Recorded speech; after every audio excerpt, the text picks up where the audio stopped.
Hi, my name is Beth, and you're listening to the Canna Fitness and Nutrition Podcast, where we are hanging out at the intersection of fitness, nutrition, and cannabis. Thank you so much for pressing play today. I really appreciate that you're here because maybe you're interested in getting in better shape. Maybe you already love fitness and you want to know how cannabis can enhance it. Or maybe you're just curious about cannabis in general and want to know the healthy ways that I use it. Today, I'm going to talk about what the DARE program got wrong. If you're new to me, I've been a personal trainer for over 16 years. I'm a child of the 80s and 90s. I was a product of the DARE program, and I came to cannabis late in life. I was almost 40, I believe, before I started cannabis. And then, that means that I'm 47. I haven't been using it that long. Most people tried it in high school back when they were telling us not to. I was a good girl, though. I think I got an A in the DARE program because I listened to their messages, and if you don't know what the DARE program is, I believe it was nationwide, but up here where I live, they had a program. I forget, it was something about drug abuse resistance education. I believe it was what it was called, drug abuse resistance education. And it was part of the whole war on drugs in the 80s. It was born of, Nancy Reagan, just say no, all of that, right? That whole thing. It's all political, just so you know. Now we know this, but again, I was however old at the time, I wouldn't have known that. But apparently the short history is that marijuana, cannabis, was prohibited during Prohibition in the early 20th century, right? Then they legalized alcohol. That whole thing happened, but they kept cannabis illegal. And then, again, it's always been sort of counterculture. It's always been enjoyed medicinally. It's always been enjoyed, by activists and things. But then when Nixon was president, I believe he had the opportunity to, legalize it, and decided that because so many minorities were being punished from it, and being incarcerated for it, that it was a good idea to keep it illegal because he wanted to keep the minorities in prison. So turns out he was kind of a jerk. So we kept it illegal. And then came Nancy Reagan and her just say no and the war on drugs. And that got a lot of attention. And please, don't misunderstand that I am not for, hard drugs, cocaine and heroin. And there are so many, things that can kill you, basically, right? Drugs that can kill you. Yes, absolutely. We need to end the opioid crisis. We need to get people off of heroin and any other addicting, horrible, life-ruining drug. But the DARE program, they got it wrong about marijuana. And part of that is the time. Part of that is there wasn't a lot of research. Part of that is they were just, following orders. But because it has been illegal, there hasn't been an opportunity for a lot of research. And again, that kills me because they were telling us that, there was a commercial, if you remember this, where they would say, this is your brain on drugs. And they would crack an egg into a frying pan. And so it looked like your brain was going to get fried. And some drugs will absolutely do that, but not marijuana.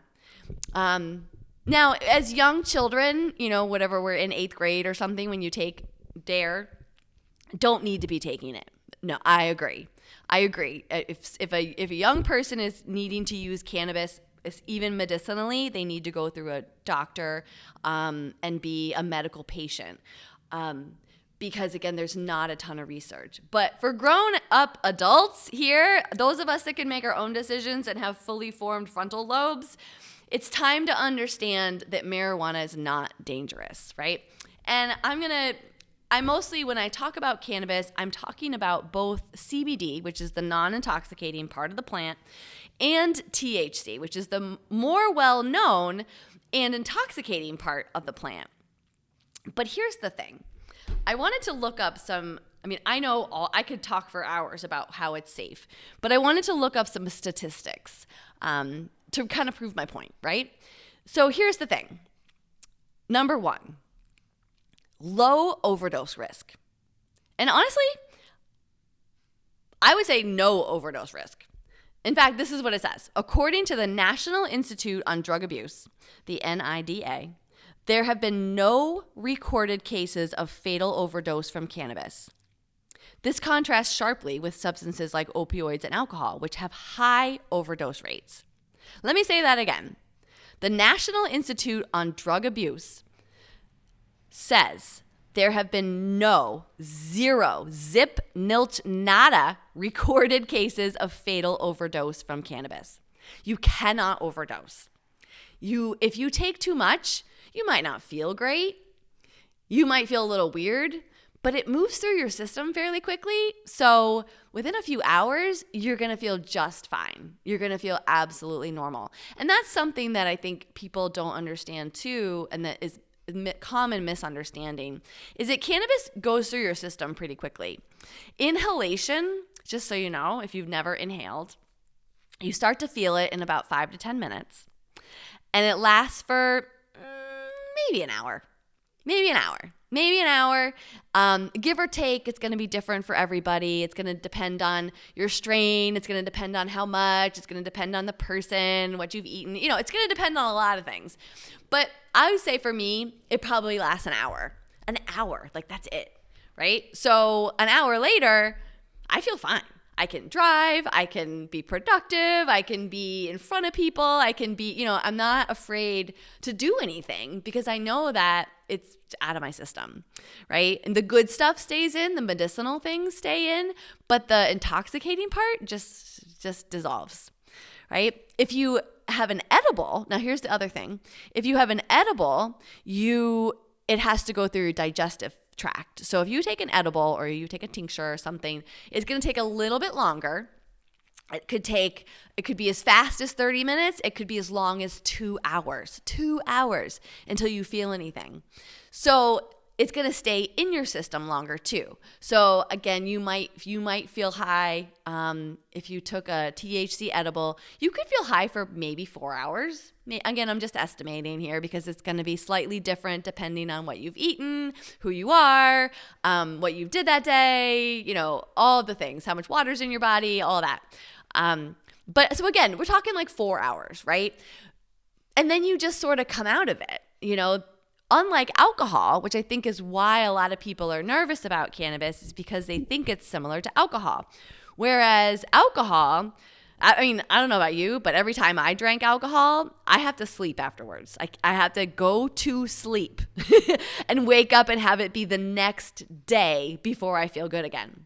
The next day. Like feeling good the same day is impossible. Even when we were in college and we used to pregame football games, it was tailgate, and we would start drinking at 10 a.m. on a football day so that we could get to a 1 o'clock game or whatever, and then try to go out to dinner afterwards. Oh my gosh, you're just destroyed. Your buzz is worn off and you feel awful and nobody wants to be there and you're exhausted. That doesn't happen with cannabis because say you were at a pregame a football game, right? So say you take an edible at 10, right? And you have it for the game and then you're feeling great for the game and maybe by the end of the game it wore off. So now it's 4 o'clock and you feel fantastic again. You just feel like your normal self. So you can either take more, right? Or if you are going to go out to dinner after the game, then you just feel great, right? You feel fantastic. You don't have to go to sleep in order to recover from your buzz, basically. And so that's one of the biggest differences. So there is no, and again, if you took too much, say that scenario, you took too much, you might feel a little off. Maybe while you're high, you might feel a little, if it's too much, you can always take CBD to make it less. But if you feel like it's too much, then you just wait it out. You just chill out, watch the game, sit down, listen to some music, get some water, have a snack, whatever it takes, and it'll dissipate, and then you'll feel normal again. It's not going to make you feel hungover. It's not going to destroy your stomach. The things that happen when we drink too much alcohol, that doesn't happen, which is pretty cool, which is, again, why you can't overdose, because doesn't work that way in your body. It just kind of goes right through you, which is cool. Okay, number 2 statistic here. We've got approval for medical use, right? Because it's still federally illegal, but because states are approving it for medical use, it shows that there is more benefit than we first understood. There are about 38 states in the US that have legalized medical cannabis. Recognizing, and what that means is they recognize the therapeutic benefits and relative safety compared to pharmaceuticals, and certainly compared to alcohol. But compared to pharmaceuticals. So doctors, states, regulators, administrators, they're in 38 states. That's most of them, right? There's only, 12 that don't then? Most states agree that it is safe. It's safe and it's beneficial, right? Just because the federal government doesn't understand that doesn't mean that it's not true, because the states are saying yes. And it's very political. The reason that's happening is political. And I don't have to explain politics to you right now, because it is 2025 and it's the most contentious politics have ever been. So I don't know that we are poised for a federal change right now. So we're going by the states, and I wouldn't be surprised if it stays that way for a little while longer. But the states are saying, which means the states they're using doctors and pharmacists, just like, trusted professionals, saying that it is therapeutic, it's beneficial, it's okay, it's safe. I think that really speaks for itself, The next thing that we've got here is addiction rates. So the stats on addiction rates, the likelihood of developing a cannabis use disorder is estimated at about 9%. According to that same National Institute on Drug Abuse. The addiction rates for substances like alcohol is about 15%. And the addiction rate for nicotine is about 30%. So cannabis is 9%. I mean, you can get addicted. You can get addicted to anything. You can get addicted to exercise. You can get addicted to food. You can get addicted to wine. You can get addicted to just about any, sex, porn, anything really. You can get addicted to oranges. It doesn't have to be bad.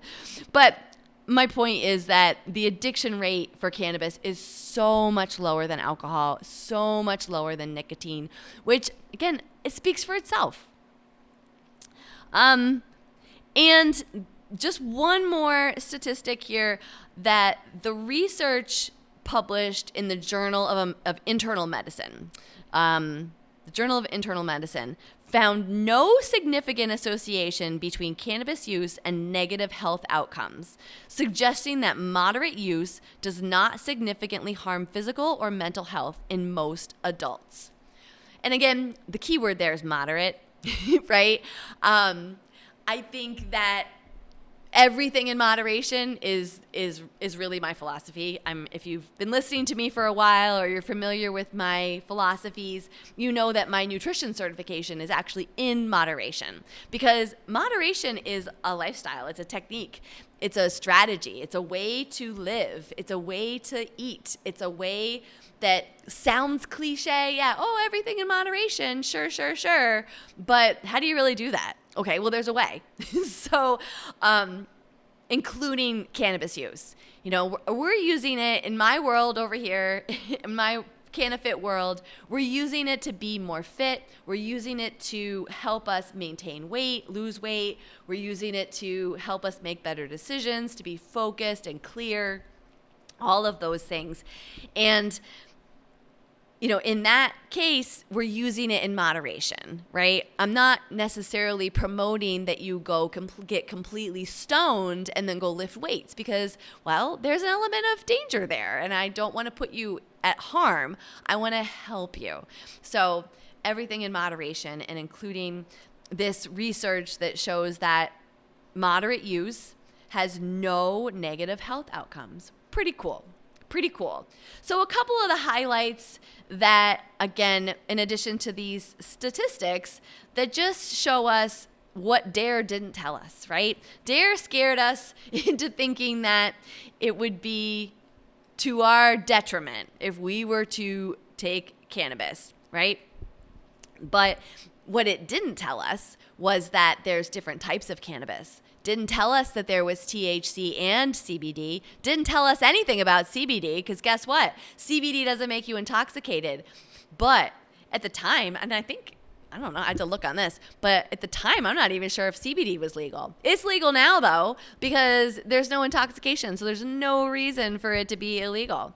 And they didn't talk about in DARE, they didn't talk about things like microdosing, right? Like how a milligram of THC can be life-changing without a lot of intoxication, right? Tiny amounts can ease your anxiety. Tiny amounts can help you sleep.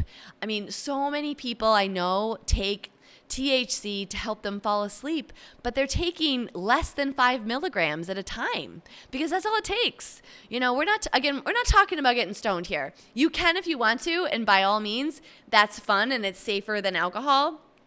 But for basic health benefits, you don't need to. So we've got CBD, it won't make you high, it's legal.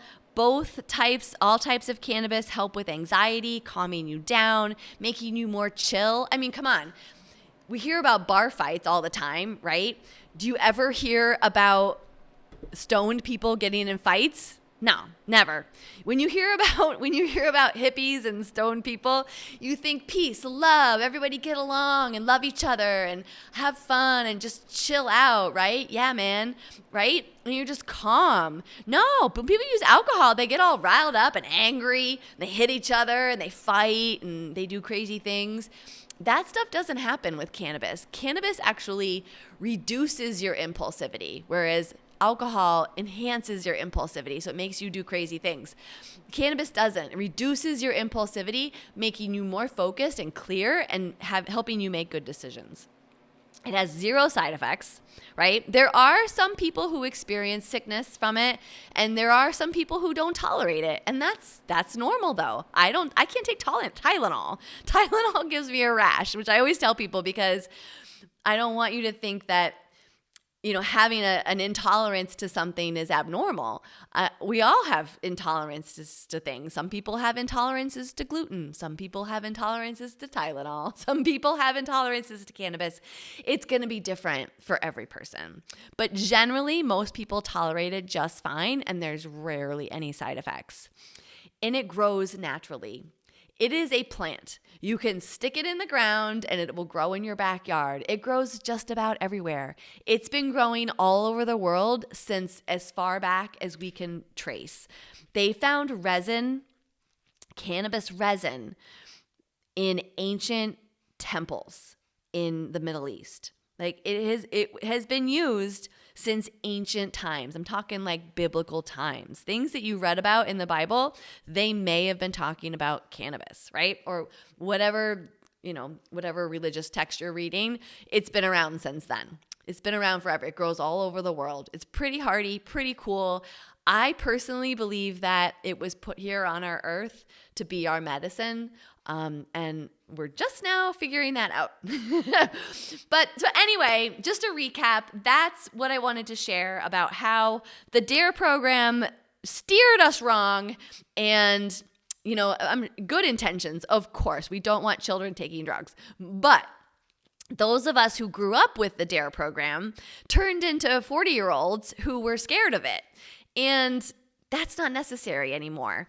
If you're 40 and you're 47 like me, or older, younger, whatever, And you have these memories of the DARE program and having an egg in a frying pan and people telling you that that was going to happen to you if you took drugs. I need you to know that they're not talking about cannabis. They got that part wrong. Other drugs, yes, but cannabis, no. It's not going to fry your brain. It's not going to make you crazy. It's not going to knock you out and make you hungover like a bad night of alcohol. It is something that is safe and natural. And if I can leave you with one tip, if you're new, and I'll leave you with my one tip. If I've gotten you convinced enough to try it, try a tiny bit. Just a tiny bit. Tiny bit. If you can try a tiny bit, be patient. Okay? Be patient, try a tiny bit, see what happens. If you don't feel anything, that's great. I would rather have you not feel anything the first time and then try it again with a tiny bit more than to have a bad experience.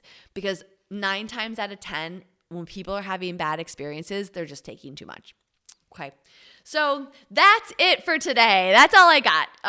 If you have questions or you want to talk about it or if you want to explore it and see if this could help you especially with your fitness, or if something is holding you back from your fitness, like you're not sleeping or you have anxiety, you can't find calm, any of those things, then let me know. I'd love to chat about it.